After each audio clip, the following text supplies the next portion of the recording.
नाजरीन, इसराइल पर हमास के हालिया हमलों ने मुल्क की सिक्योरिटी और दफाई निज़ाम की अहम कमजोरियों को बेनकाब कर दिया है, जिसकी वजह से इसराइली अवाम में रियासती निज़ाम पर एतमाद में कमी आई है। सिक्योरिटी के मुख्तलिफ तजज़ियाकारों और मुख्तलिफ ज़राए के मुताबिक हमास कई मकामात पर सरहदी दीवार में शगाफ करके और सरहदी बाड़ तोड़कर सैकड़ों मसला अस्करियत पसंदों के साथ इसराइली हदूद में घुसकर इसराइल पर अचानक हमला करने में कामयाब हो गया।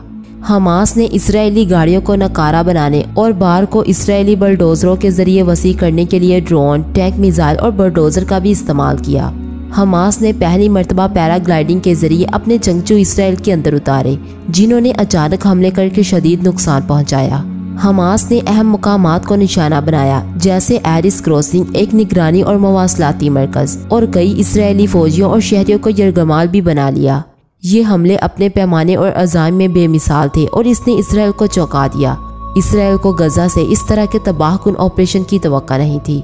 दिगर तज्जियाकारों का कहना है कि इसराइल की इंटेलिजेंस सर्विस हमास की तैयारियों और मंसूबों का पता लगाने में नाकाम रही, जिसने सरहद के साथ इसराइली कार्रवाइयों के बारे में मालूमात इकट्ठी करने में महीनों नहीं तो साल गुजारे थे।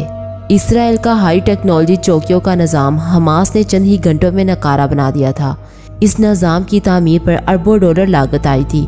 नाजरीन, इस हमले ने इसराइलियों का अपनी सलामती और फौजी बर्तरी पर एतमाद को गिरा दिया है और बज़ाहिर कमज़ोर नजर आने वाले मुखालफिन के खिलाफ इनकी हिकमत अमली की अफादियत और मौसर होने पर सवालात उठाए जा रहे हैं। इस हमले ने गजा में ज़मीनी कार्रवाई के इम्कानात को भी पचीदा बना दिया है, क्योंकि इसराइल को वहाँ अपने यरगमालियों के तहफ़्फ़ुज़ पर भी गौर करना है।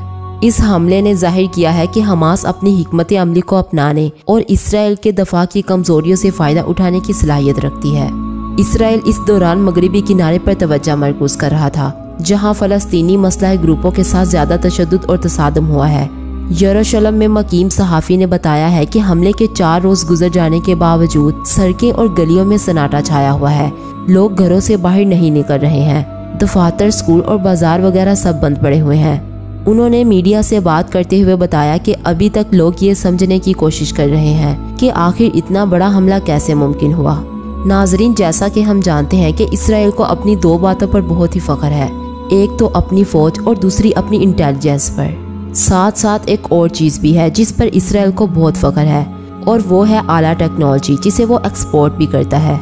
सहाफ़ी के मुताबिक मुकामी लोगों का कहना है कि हालिया हमलों की वजह से इसराइलियों की अपनी फौज, इंटेलिजेंस और अपनी टेक्नोलॉजी पर इत्मीनान को दचका लगा है। इसराइली अवाम ये जानना चाहते हैं कि ये सब कुछ कैसे हुआ।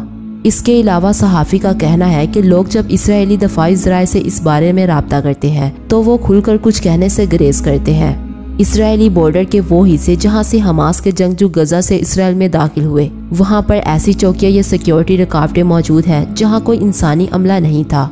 ये चौकियां जदीद तरीन टेक्नोलॉजी के जरिए बॉर्डर पर नजर रखती हैं और वहां पर किसी भी किस्म की हरकत को देखने के लिए कई किस्म के सेंसर्स भी नस्ब हैं। टेक्नोलॉजी का ये निज़ाम हाल ही में $1 अरब की मालियत से नस्ब किया गया था।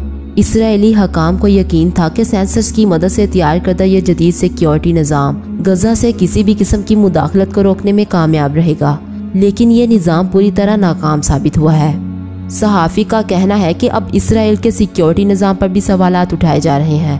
अब जो खबरें बाहर निकल रही हैं उनके मुताबिक हमास के जंगजू सिक्योरिटी बैरियर्स पर गुज़श्ता चंद माह से हमलों के लिए अपनी ट्रेनिंग कर रहे थे। उनकी ट्रेनिंग के लिए बैरियर्स पर जमा होने के इस अंदाज को इसराइली सिक्योरिटी हकाम समझते रहे कि हमास के अहलकार गजा से इसराइल आने वाले फ़लस्तीनियों के लिए ज़्यादा सहूलतें और ज़्यादा तादाद में इजाज़तनामा हासिल करने के लिए मुज़ाकरात की कोशिशें कर रहे हैं।